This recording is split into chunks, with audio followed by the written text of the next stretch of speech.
தேவன் அதிகமாய் கொடுக்கிறார் என்றாலும் நீங்கள் கேர்ஃபுல்லாக இருக்கத்தான் வேண்டும். தேவனுடைய சுபாவம் என்ன தெரியுமா?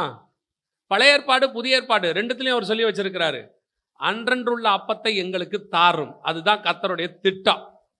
எங்களுக்கு மிகுதியாகவும் வேணாம், குறைவாகவும் இருக்க வேண்டாம். எங்களுக்கு என்ன தேவையோ அதை கொடுங்க. அது மன்னா காலத்துலேருந்து அதான் தேவன் ஃபார்முலா.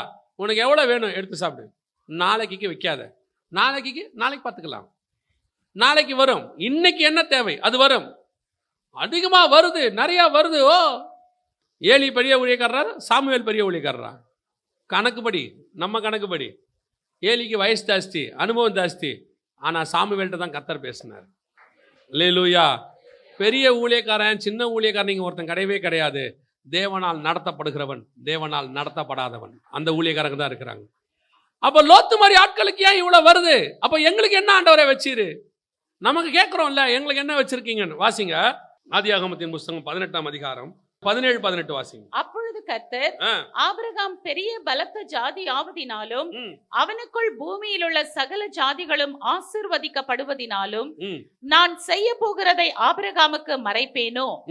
கர்த்தர் ஆபிரகாமுக்கு சொன்னதை நிறைவேற்றும்படியாய் அவன் தன் பிள்ளைகளுக்கும் தனக்கு பின்வரும் தன் வீட்டாருக்கும் நீங்கள் நீதியையும் நியாயத்தையும் செய்து கர்த்தருடைய வழியை காத்து நடவுங்கள் என்று கட்டளையிடுவான் என்பதை அறிந்திருக்கிறேன் என்றார்.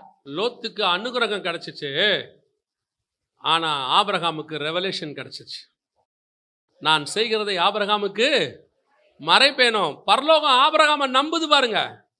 பரலோகம் சொல்லுது, நான் இன்னைக்கு சொல்றத இன்னும் ஒரு பிள்ளை கூட இல்லை, அவனுக்கு இன்னும் ஒரு பிள்ளை இல்லை. வசனம் சொல்லுது, அவன் தன் பிள்ளைகளுக்கும் தனக்கு பின்வரும் வீட்டாருக்கும் நீதியையும் நியாயத்தையும் செய்து கர்த்தருடைய வழியை காத்து நடவுங்கள் என்று கட்டளையிடுவான். என்ன ஒரு நம்பிக்கை பரலோகத்துக்கு ஆபிரகாம் மேல பாருங்க. உனக்கு தப்பிக்கிறதுக்கு அனுகிரகம் கிடைச்சது தம்பி. நீ வாழ்றதுக்கு உனக்கு ஆண்டவர் கொடுத்துட்டாரு. நீ சர்வைவல் பண்றதுக்கு உனக்கு கொடுக்கறதுனால நீ தேவனால் நடத்தப்படுகிறவன் என்ற அர்த்தம் அல்ல. நீ நீதிமானை கூட இருக்கலாம், ஆனா தேவ சித்தத்தின்படி ஊழியம் செய்யாதவன். நீ ஊழியத்துக்கு வந்ததுனால, கலப்பையில கை வச்சதுனால பரலோகம் உன்மேல் அனுக்கிரகமாய் இருக்கிறது. ஆனால் உனக்கும் ஆபிரகாமுக்கும் வித்தியாசம் இருக்கிறது. ஆபிரகாம் யார் தெரியுமா? பரலோகத்தினுடைய நம்பிக்கையை பெற்றவன். நான் வேணாலும் லோத்துவ மாதிரி பயங்கரமா பிள்ளை இல்லாதவனா இருக்கலாம், லோத்து மாதிரி பயங்கரமான காரியங்கள் செய்யாம இருக்கலாம். ஆனா ஒண்ணு எனக்கு தெரியும், என்னை பரலோகம் நம்பும், என்னை நம்பி பரலோகம் பேசும், என்னை நம்பி பரலோகம் வெளிப்பாடுகளை கட்டளை கொடுக்கும். ஆண்டவர் சொல்றாரு, நான் ஆபிரகாமுக்கு மறைப்பேனோ. என்ன நம்பிக்கை ஆபிரகாம் மேல பாருங்க. அந்த நம்பிக்கை உங்க மேலேயும் என் மேலேயும் வரணும். அப்படித்தான் நம்ம ஆவிக்குரிய வாழ்க்கை அமையணும். பூமியில எவ்வளவு ஆசீர்வாதங்கிறது பெரிய விஷயமே இல்லை. எவ்வளவு ஆசீர்வாதம் வேணா இருக்கட்டும், எவ்வளவு வச்சிருவீங்க இன்னைக்கு? உலகத்தையே நீங்க ஆதாயம் பண்ணிடுங்க, மொத்தமாகவும் வச்சுக்கோங்க. டோட்டல் உலகத்தையே பட்டா எழுதி நீங்க வச்சுக்கோங்க. எப்படியும் உங்களுக்கு ஆசை தீர போறது இல்லை, இல்லையா? 2 வீடு இருந்தா 3ஆவது வீடு மேல ஆசை வரத்தான் செய்யுது. மொத்த உலகத்தையும் எழுதி கொடுத்தா என்ன கேட்பீங்க? நிலாவும் மார்ஸும் வேற யாருக்காவது கொடுத்துட்டீங்களா, இல்லை அதுவும் நமக்கே கிடைக்குமான்னு தான் கேட்க போறீங்க. எப்படி உங்க ஆசை தீர போறதில்ல. 100 வச்சிருக்கிறவங்களுக்கு 150 சவரன் தேவைப்படுது, 150 வச்சிருக்கிறவங்களுக்கு 200 சவரன் தேவைப்படுது. எப்படி உங்க ஆசை தீர போறது இல்லை, கன்ஃபார்மா தீர போறது இல்லை. நீங்க லோத்துவா எவ்வளவு வேணாலும் வச்சுக்கோங்க. ஆனா உங்களுக்கு நான் ஒரு உண்மையை சொல்லுகிறேன், நீங்கள் இந்த பூமியில எவ்வளவு அனுக்கிரகம் பெற்றவர்களா இருந்தாலும் சரி, பரலோகத்தின் நம்பிக்கையை பெற்றவனாய் இருந்தா மட்டும்தான் உங்களிடத்துல கர்த்தர் தன்னுடைய ரகசியங்களை வெளிப்படுத்துவார். வேதம் சொல்லுது, நான் செய்கிறதை ஆபிரகாமுக்கு மறைப்பேனோ. என்ன ஒரு நம்பிக்கை பரலோகத்துக்கு ஆபிரகாம் மேல. அவங்ககிட்ட என்ன இல்லை, அது என்ன இருக்குது என்ன இல்லை அதெல்லாம் விட்டுருங்க. பிள்ளை இல்லை அதெல்லாம் விட்டுறியா? தேவன் இறங்கி வந்து பேசிக்கிட்டு இருக்காரு அவங்ககிட்ட. சோதோம அழிக்க போறாரு, அதை யார்கிட்ட சொல்லிக்கிட்டு இருக்கிறாரு? ஆபிரகாம்கிட்ட சொல்லிக்கிட்டு இருக்கிறாரு. ஏன் இறங்குறவர் நேரம் வந்து அழிச்சிட வேண்டியதானே சோதோம? ஸ்ட்ரைட்டா இறங்க வேண்டியதானே சோதோமுக்கு? இறங்கி 2 நிமிஷத்துல க்ளோஸ் பண்ண வேண்டியதானே? இல்ல இல்ல இல்ல, நான் சோதோமை க்ளோஸ் பண்ணிட்டேன்னா எனக்கு இந்த சம்பவத்தை படிக்கும் போது கர்த்தருடைய இருதயத்தை புரிஞ்சுக்க முடிஞ்சிச்சு. நான் சோதோமை ஒருவேளை அழிச்சிட்டேன்னா ஆபிரகாமுக்கு ஒரு எண்ணம் வரும், ஐயோ லோத்து என்ன ஆனானோ, லோத்து செத்துட்டானோ, ஐயோ அண்ணன் பையனுக்கு என்ன நடந்துச்சுன்னு தெரியலையே அப்படின்னு ஒரு நிமிஷம் ஆபிரகாம் என்ன செய்வான்? வேதனைப்படுவான், துக்கப்படுவான். அந்த ஒரு நிமிஷம் வேதனை கூட ஆபிரகாம் படக்கூடாது என்பதற்காக வந்து ஆபிரகாம்கிட்ட சொல்லிட்டு போறாரு, நீதிமானை நான் அழிக்க மாட்டேன்ப்பா, அவங்க எத்தனை பேர் சேர்ந்தாலும் நீதிமானை கண்டிப்பா நான் காப்பாத்திடுவேன். இப்ப நைட்டு நிம்மதியா ஆபிரகாம் தூங்கியிருப்பான் பாருங்க. இல்லைன்னா மறுநாள் ஏஞ்சி சோதோம் அழியறத பார்க்கும்போது அவனுக்குள்ள என்ன இருக்கும் தெரியுமா? சோதோம் அழிஞ்சாலும் பரவாயில்ல, ஆனா லோத்து நீதிமான், கர்த்தர் அவனை காப்பாத்தி இருப்பார்.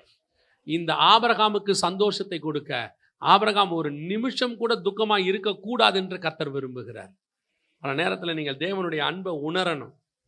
நான் சொல்லுவேன், என்னுடைய வாழ்க்கையில் சொல்லுவேன், என் ஊழியத்தில் சொல்லுவேன், என்னுடைய தனிப்பட்ட விஷயத்தில் நான் எந்த ஒரு காரியத்தை குறித்து நான் துக்கமாக இருந்தாலும் அடுத்த சில நாட்களுக்குள் கர்த்தர் அதை சரி பண்ணி கொடுத்துருவார். எனக்கு எப்படி சரி பண்ணி கொடுத்துருவார்?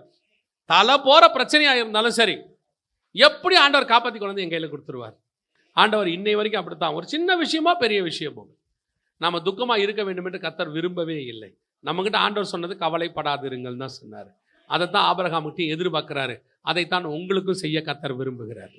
நீங்கள் மட்டும் தேவ தரிசனத்தில் இருக்கீங்கன்னா, தேவ அழைப்பில் இருக்கீங்கன்னா, நீங்கள் துக்கப்படுகிறதை கர்த்தர் விரும்பவே இல்லை. சில நேரங்களில் லோத்துகள் போவாங்க, சில நேரத்தில் லோத்துகள் பிரிஞ்சு போவாங்க. காரியங்கள் அப்படிலாம் செய்யும் போது ஆண்டவர் சொல்வார், அவனுக்கு நான் அனுக்கிரகம் பண்ணியிருக்கேன், காரணம் அவன் ஊழியத்துக்குன்னு வந்துட்டான், அவன் என்ன நம்புறேன்றான், என் பேரை சொல்லிட்டான்பா. சில நேரத்தில் பார்த்துருக்கீங்களா, இந்த கும்பலாக ஆஃபீஸுக்குள்ளே நுழைவாங்க. நுழையும் போது தெரிஞ்சவன் தெரியாதவன் எல்லாரும் ஏதாவது ஒரு பேரை சொல்லிட்டு உள்ளே வந்துடுவான். அப்புறம் உள்ளே வந்து கேட்பாங்க, சார் அவர் உங்கள் பேரை சொல்லிட்டு தான் சார் வந்தார், எனக்கு அவனை தெரியவே தெரியாதப்பா, உங்கள் பேரை சொன்னாங்க தான் சார் உள்ளேயே விட்டோம், இல்லைன்னா எப்படி சார் விடுவான் சொல்கிறாங்கல்ல. அதே மாதிரி தான் இவன்லாம் ஆண்டவர் பேரை சொல்லிட்டு உள்ளே வந்துட்டவன். ஆண்டவர் பேரை சொல்கிறேன், ஆண்டவர் சொல்கிறார் என் பேரை சொல்லிட்டான், விட்டு தொலை. லோத்து வச்சிருக்கிற அத்தனையும் ஒழிஞ்சு போகும். கர்த்தர் கொடுத்த வாக்கு தத்துவம், ஆசீர்வாதம், ரெவலேஷன் ஒளிஞ்சே போகாது. இந்த ஊழியத்துக்கு வந்தபோது ஒரு ஊழியக்காரர் என்கிட்ட சொன்னார், தம்பி நீ இந்த ரெவலேஷன் எடுக்கிறத விட இந்த ஹீலிங் கிஃப்ட்டு, இந்த மாதிரி ப்ராஃபஸி கிஃப்ட்டு, இந்த மாதிரி ஆண்டவர்கிட்ட கேளு, அதுதான் ஊழியத்தில் நல்லா மேலே வர்றதுக்கு உதவும். இந்த மாதிரிலாம் நீ ரெவலேஷன் பேசினா ஒரு வயலையும் கேட்க மாட்டான்னாரு. கர்த்தருக்கு உயர்த்துவது ஒன்றும் பெருசே கிடையாது. இப்போ நான் சொல்கிறேன், அந்த ஆசீர்வாதங்கள் எல்லாத்தையும் விட நீங்கள் வேதம் வாசிக்கும் போது ஒரு ரெவலேஷன் கிடைக்கும் பாருங்க, ஒரு வெளிப்பாடு கிடைக்கும் பாருங்க, கர்த்தர் சொல்லி கொடுப்பார் பாருங்க, அந்த நேரத்தில் உங்கள் ஆத்மாக்குள்ள ஒரு களி கூறுதல் வரும் பாருங்க, அது நீங்கள் என்ன கொடுத்தாலும் அதுக்கு ஈக்குவல் மாறவே மாறாது. அதே சமூகத்தில் உட்காந்து வேதத்தை வாசிக்கும் போது ஒரு ரெவலேஷன் கொடுப்பாரு, ஏதோ ஒன்று சொல்லி கொடுப்பாரு. சில நேரத்தில் கேள்வி கேட்பாரு, ஏன் இந்த மாதிரி இருக்குன்னு. அந்த கேள்வியை மண்டையை குடையும் ஒரு நைட்டு ஃபுல்லாக. மறுநாள் காலையில் ஜெபிக்கும் போது அதுக்கான பதில் கொடுப்பார் பாருங்க, அப்படியே ஆத்மா களி கூறுறோம். அதான் வசனத்துக்கு உள்ள பவர். ஆண்டவர் சொல்றாரு, லோத்துவுக்கு அனுக்கிரகம் பண்ணினேன், ஆனால் உனக்கு ரெவலேஷனே கொடுத்து வச்சிருக்கிறேன், உன்னோடு கூட நான் பேசிக்கிட்டு இருக்கிறேன். லோத்துக்கிட்ட தூதர்கள் பேசுகிறாங்க, உங்ககிட்ட நான் பேசிக்கிட்டு நிற்கிறேன். அல்லேலூயா. ரெண்டாவது, தேவனுடைய வாக்கு தத்தத்தை பெற்ற ஒரு ஊழியக்காரனிடத்தில் கர்த்தர் பேசுவார். அவன் ஊழியங்களிலே வெளிப்பாடு இருக்கும். அந்த வெளிப்பாடு எப்பேற்பட்டதாக இருக்குன்னா, அநேகரை மீட்கத்தக்கதாக இருக்கும். லோத்து பண்ணதுக்கு மீட்பு வேற, ஆனால் ஆபிரகாம் பண்ண ஜெபம் எவ்வளோ பெரிய மீட்பு. கடைசியாய் ஒரு காரியத்தை நான் சொல்லிட்டு ஜெபம் பண்ணி முடிக்க விரும்புகிறேன், சரியா? இப்போ லோத்து உடைய முடிவு என்னவாக இருந்தது, அதுதான் நமக்கு ரொம்ப முக்கியம். வாசிக்கிறோம் இல்லையா? அதே 19ஆம் அதிகாரம் 24, 25, 26 வாசி. அப்பொழுது கர்த்தர் சோதோமின் மேலும் கொமோராவின் மேலும் கர்த்தராலே வானத்திலிருந்து கந்தகத்தையும் அக்கினியையும் வருஷிக்க பண்ணி, அந்த பட்டணங்களையும் அந்த சமபூமி அனைத்தையும் அந்த பட்டணங்களின் எல்லா குடிகளையும் பூமியின் பயிரையும் அழித்து போட்டார். அவன் மனைவியோ பின்னிட்டு பார்த்து உப்பு தூணானாள். இப்போ லோத்து மினிஸ்ட்ரிக்கு வந்தாரு. இப்போ மினிஸ்ட்ரியோடைய முடிவு தான். நல்லா இருந்துச்சு. போகும்போது சோதம் பார்க்கறதுக்கு ஆரம்பிக்கும் போது, ஓ அப்படி இருக்கு இப்படி இருக்கு, பயங்கர கிராண்டா இருக்கு, அது பார்க்கறதுக்கு எப்படி இருக்கு, தேவனுடைய தோட்டத்தை போல எகிப்தை போல நீர்வளம் மிக்கதாக, ஓ பயங்கரம். போக போக நல்லா போயிட்டே இருந்துச்சு. கொஞ்ச நாள் எங்க இருக்க, சோதோம்ல இருக்கேன். ஓ சோதோம்ல மினிஸ்ட்ரியா? ஏன் தெரியுமா? அழிக்கிறதுக்கு முன்னாடி சோதோம் எப்படி இருந்துச்சான்? எகிப்தை போல தேவனுடைய தோட்டத்தை போல இருந்துச்சான். நியூயார்க் சிட்டின்னு வச்சுக்கோங்களேன், கலிஃபோர்னியான்னு வச்சுக்கோங்களேன், அந்த மாதிரி ஒரு பெரிய சிட்டி அது. நீங்கள் எசேக்கியேல்ல வாசிச்சு பாருங்க, அவங்க கிட்ட இருந்த ஆகார திரட்சி அந்த அளவுக்கு இருந்துச்சான். ஆண்டவர் சொல்வாரு, அவங்ககிட்ட இருந்த பாவத்தில் ஒன்று ஆகார திரட்சிம்பார். சோதோம்.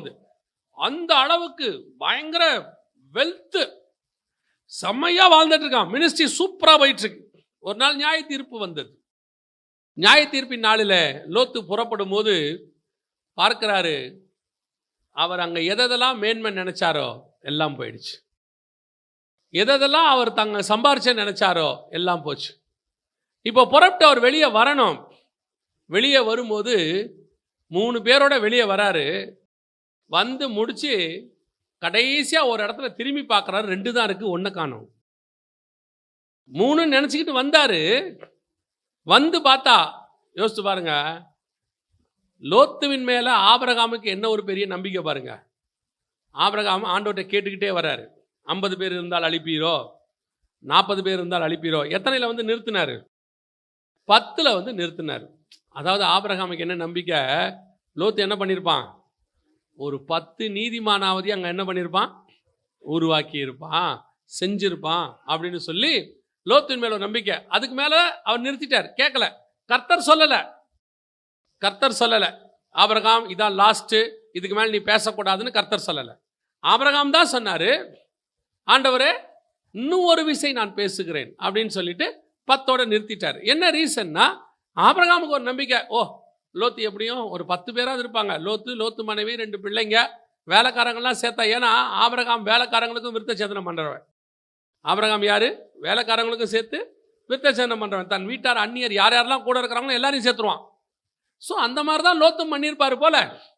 ஸோ ஒரு 10 பேராவது இருப்பாங்கன்னு அமுச்சு விட்டா, உள்ளே போய் பார்த்தா 4 தான் தேறிச்சு. சரி 4 வந்துகிட்டு இருக்குன்னு வந்துட்டு ஒரு இடத்துல திரும்பி பார்த்தா 2 தான் இருக்கு, 4ஆவதை காணும். 3ஓட வந்தாரு, காணும். இதான் லோத்தினுடைய முடிவு.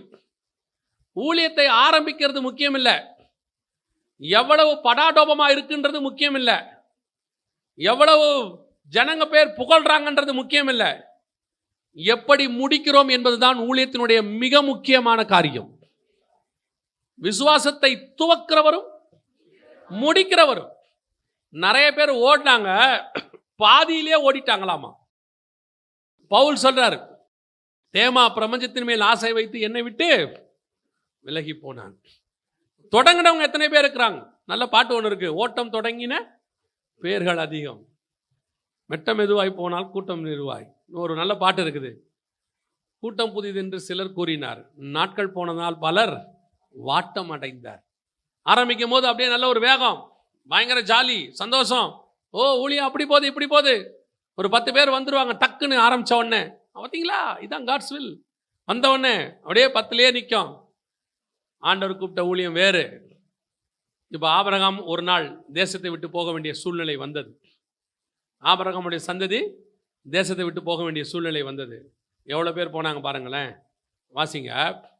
யாக்கோபுடைய குமாரரின் மனைவிகளை தவிர அவனுடைய கற்பப்பிறப்பாய் இருந்து அவன் மூலமா எகிப்திலே வந்தவர்கள் எல்லாரும் 66 பேர்.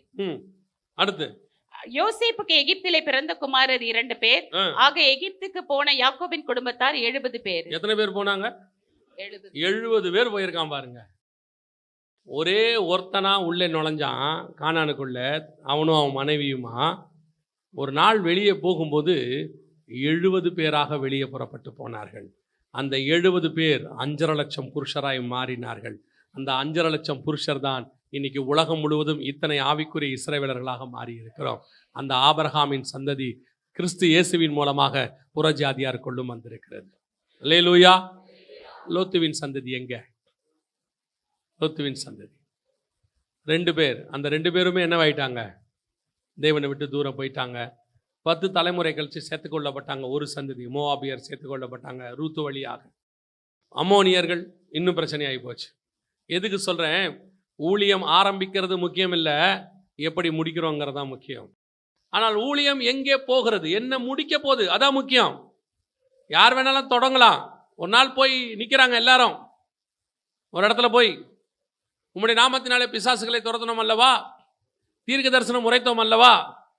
ஆண்டவர் சொன்ன ஒரே வார்த்தை, உங்களை எனக்கு தெரியாது, அக்கிரமக்காரரே என்னை விட்டு உங்களை அறியேன். வேலை முடிஞ்சு, அவ்வளோதான். 40 வருஷம் 30 வருஷம் 20 வருஷம் ஊழியம் பண்ணி கடைசியில் கர்த்தர் தெரியாதுன்னாருன்னா எப்படி இருக்கும்?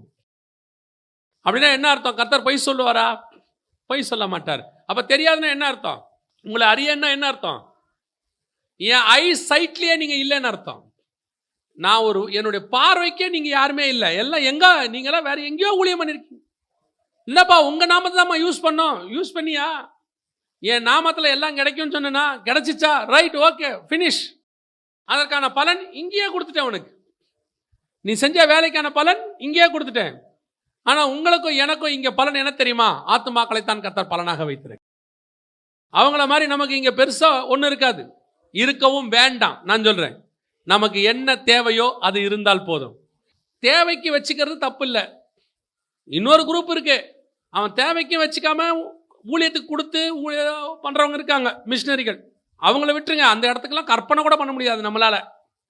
சில மிஷினரிகள்லாம் தங்கள் தேவையை கூட கவனிக்காம எல்லாவற்றையும் விற்று ஊழியம் பண்ணிக்கிட்டு இருக்கிறவங்களா இருக்கிறா. இன்னைக்கு ஒரு கூட்டம், எந்த கூட்டம்? லோத்து கூட்டம். இப்படி தான் இருக்கு. ஆண்டவர் பார்த்துட்டு தான் இருக்கிறார். ஆண்டவருக்கு முன்பாக எல்லாம் வெளியரங்கமாக இருக்கிறது. ஆண்டவருக்கு தெரியும் எது தரிசனத்தோடு கூட அழைக்கப்பட்டது, எது லோத்துவின் அழைப்பு. அவனா வந்தவன் மாத்திரமல்ல, சிலர் வந்துட்டு எனக்கு ரொம்ப ஆச்சரியம் என்னென்னா, நீங்கள் ஒருவேளை தேவ சித்தம் இல்லாமல் கூட வந்தவங்கள கூட இருக்கட்டும், வந்துட்டீங்கன்னா உண்மையும் உத்தமமாக தேவனுக்கு ஊழியம் பண்ணி பாருங்க, இந்த தேவன் ஒரு நாளும் உங்களை தள்ளவே மாட்டார். சில நேரத்தில் வந்துடுறோம்ல, சிலர் கேட்பாங்க, ஐயா நான் அழைப்பு இல்லாமல் வந்துட்டேன் போல. இப்பவும் சொல்கிறேன், அழைப்பு இல்லாமல் வந்துட்டா கூட கர்த்தர் தள்ளுகிற தேவன் கிடையாது. அவன் உண்மைக்கு தக்கதாய் அவனை ஆசீர்வதிக்கிற ஆண்டவர். சில ஆட்கள் அழைப்பு இல்லாமல் வராங்க, ஆனால் எவ்வளோ உண்மையாக ஊழியம் பண்ணுறான் தெரியுமா? அவ்வளோ உற்சாகமா அவனை ஓடி கீடி கரைச்சி பரலோகமே அவனை பார்த்து மிரண்டுறது. இந்த பையன் நல்லா ஊழியம் பண்ணுறானே. கர்த்தர் அழைத்த அழைப்பினுடைய முடிவு தான் ரொம்ப முக்கியம். ஆரம்பத்தை பார்க்கிலும் முடிவு. ஒருவேளை ஆரம்பம் அற்பமாக இருந்தாலும் முடிவு சம்பூர்ணமாக இருக்கும். 2 பேரையும் தான் ஊழியத்துக்கு ஆண்டவர் கூப்பிட்டுருக்கிறாரு. ஆனால் அழைப்பு ஆபிரகாமுடையது. லோத்துவினுடைய ஊழியத்திற்கும் ஆபிரகாமின் ஊழியத்துக்கும் நிறைய வித்தியாசம் இருக்குது. லோத்து போயிருந்தார் சோதோமுக்கு. ஒருவேளை அவர் நினச்சிருந்தா அங்கே எத்தனை பேர் ஆதாயம் பண்ணியிருக்க முடியும்? ஒரு 10 நீதிமானை ஆதாயம் பண்ணியிருக்க முடியும். ஆனால் லோத்துவின் ஊழியம் ஒன்றும் இல்லாமல் முடிந்தது. ஆனால் ஆபிரகாமின் ஊழியம் 70 பேரோடு எகிப்துக்கு போச்சு. 70 பல லட்சமாக மாறிச்சு. எகிப்தில் பல லட்சம் இன்னைக்கு கோடியாக மாறி இருக்கிறது. இதுதான். ஒருவேளை ஆபிரகாம் பண்ணும்போது ஊழியம் ஒன்றும் இல்லாமல் இருந்திருக்கலாம்.